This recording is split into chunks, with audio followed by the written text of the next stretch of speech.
জয় রাধে।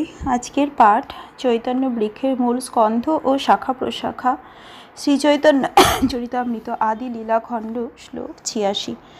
মালির ইচ্ছায় শাখা বহুত বাড়িল, বাড়িয়া পশ্চিম দেশ সব আচ্ছা দিল। পরম মালির ইচ্ছার প্রভাবে শ্রীল রূপ গোস্বামী ও শ্রীল সনাতন গোস্বামীর শাখা প্রবলভাবে বর্ধিত হলো এবং বাড়তে বাড়তে তার সমস্ত পশ্চিম দেশ আচ্ছাদিত করল। সিন্ধু নদী তার আর হিমালয়, বৃন্দাবন মথুরাদি যত তীর্থ হয়, দুই শাখার প্রেম ফলে সকল ভাসিল।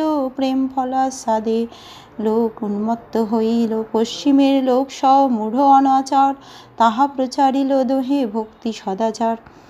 সিন্ধু নদীর তীর পর্যন্ত এবং হিমালয় পর্বতের উপত্যকা পর্যন্ত বিস্তৃত হয়ে তা বৃন্দাবন, মথুরা, হরিদ্বার আদি সমস্ত তীর্থসহ সারা ভারত জুড়ে বিস্তার লাভ করল। এই দুটি শাখার ভগবৎ প্রেমরূপ ফল প্রচুরভাবে বিতরিত হলো এবং এই ফল আস্বাদন করে সমস্ত মানুষ উন্মত্ত হয়ে গেল।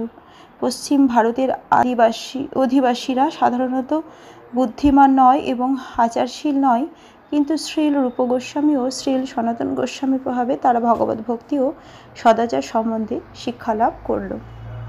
আজকের পাঠ এই অবধি। ভজ শ্রী কৃষ্ণ চৈতন্য প্রভু নিত্যানন্দ, শ্রী অদ্বৈত গদাধর শিবাসাদি গৌর ভক্ত বৃন্দ।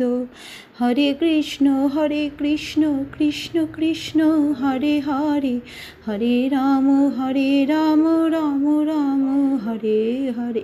জয় রাধে জয় রাধে, জয় রাধে জয় রাধে, জয় রাধে।